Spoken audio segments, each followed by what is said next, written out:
911, do you have an emergency? Today on Rescue 911, when a little boy falls into strong currents, the first thing that went through my head was, he's dead already. it's the family dog that alerts his rescuers. On Rescue 911.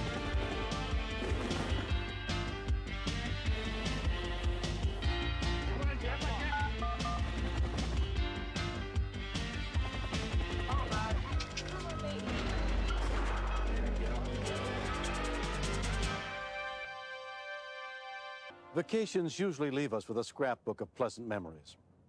Every year, Danette Emmer and her two children spend the better part of the summer at her father's house in the Colorado River. Her husband Lyman joins them every weekend as work allows. When they arrived July 6th of 1992, they were looking forward to another enjoyable stay. But this year, their trip did not turn out the way they had pictured.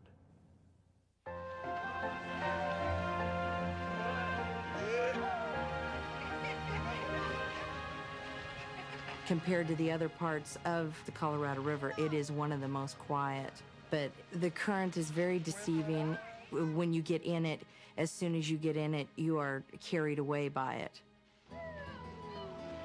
My boy, Neil, you know, he doesn't know how to swim. Even contrary to belief, he thinks he does. Hang on, baby. When he talks about going to the river, he's really looking forward to see Bella. You know, obviously he wants to see Grandpa, but, you know, Bella comes out in the same breath. The two of them are pretty inseparable. Wherever Neil goes, Bella's there. I was going home because I had to get back to work. Some of this?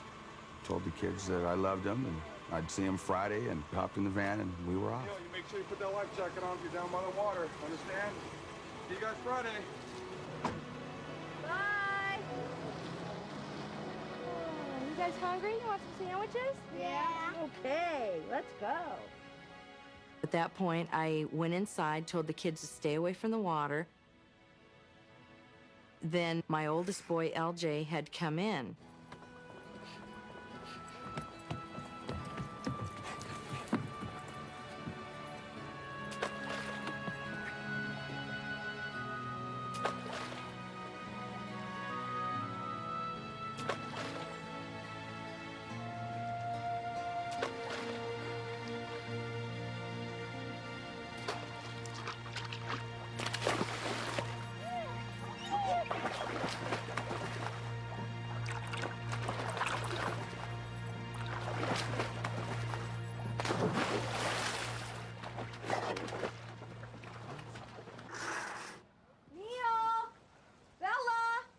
I told LJ to run down to the neighbors to check to see if he had wandered down there.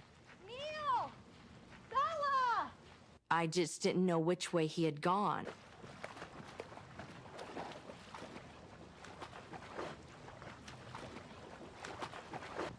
A quarter-mile downriver, Rick DeJarnette and his son Ricky were relaxing on their dock.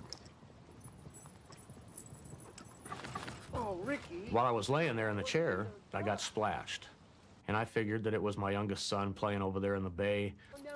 I looked over, and Bella was watching out in the water. The dog was trying to tell me something, I could tell. Yeah, it looks like Neil. Ricky, it is Neil. Get him on, quick!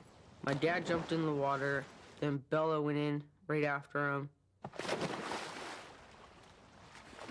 Once I dove into the water, being at that height, I could not see him anymore. The first thing that went through my head was, he's dead already. My fear is that I'm not going to be able to find him. He's gone too far under. About that time, I looked over, and out of nowhere, Bella was there. So my first instinct right then was, okay, I've got to swim towards the dog. She had followed him this far down the river. She had to be still trying to keep up with him.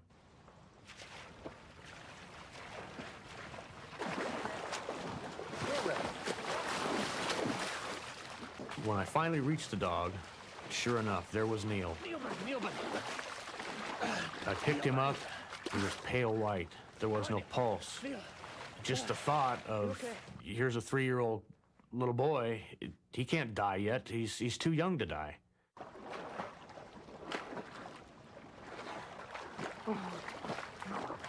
One thing that I thought about at this time was that you know, what if I knew CPR? Maybe I could save this kid.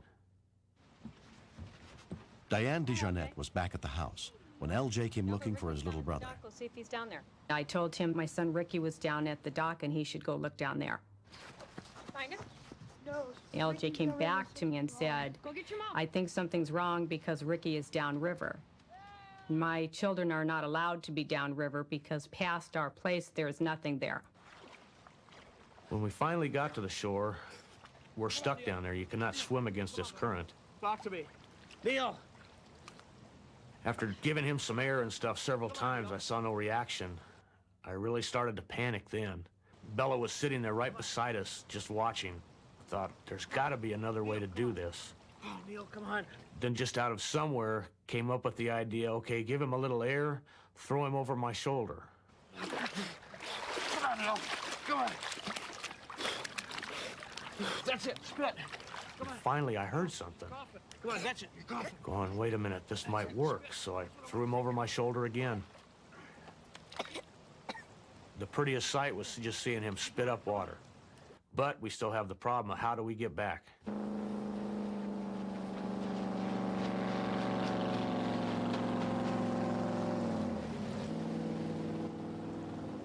Rick started to panic when he saw the boat. He was glad that help was there, but he knew he had to get Neil into the boat and was afraid to go back out into the current with him.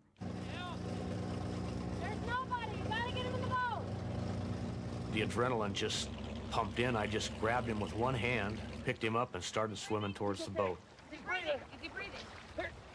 Neil was breathing by that time, but he wasn't awake. He wouldn't keep his eyes open. He was just limp. He was far from okay. He needed help. I was getting very nervous that I didn't get to him in time. Something I did was wrong. I was just praying that he was going to be all right. He'd be the same child that he was when he fell in. I saw the DeJarnettes pulling up. All I did was turn around and run to call 911. I don't know where I don't know where we are. Janet, who are you talking to? When I took him, he was bloated. His body just wasn't the same, and he was in and out of consciousness. And it just hit me then that what had really happened. Rescuers with Blythe Ambulance Service were dispatched to the scene. I couldn't speak. I was so afraid. I was scared that he would die.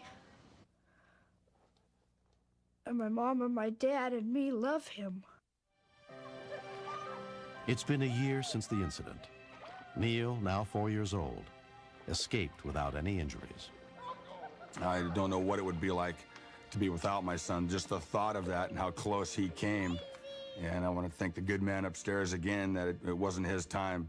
It's our time that we can share together for the rest of our life. It's a tough lesson to learn. It's too bad it had to happen this way. I could be one less child right now. And as far as it changing my life, he does not go anywhere without his life jacket on. Oh, it's just great. I love my dog. I'm most grateful for Bella, the dog, for Rick, for their whole family. I could never thank them enough. Good girl, Bella. Bella, give Bella a big hug and a kiss. Bella, I think, is the real hero. Without her, I don't think I would have been able to find him. I wouldn't have woken up to even see him float by. He would have just floated by, and nobody would have known a thing. When I see Bella today, it's just, you know, we almost have a special bond now, too. I love Bella. Because you saved me. This is our hero. We all should take first aid and CPR courses every year. By learning basic life-saving techniques, we might be able to save the life of someone we love. This series is dedicated to all the men and women who answer our calls for help and are there when we need them most. I'm William Shatner. Join us again next week for more true stories on Rescue 911.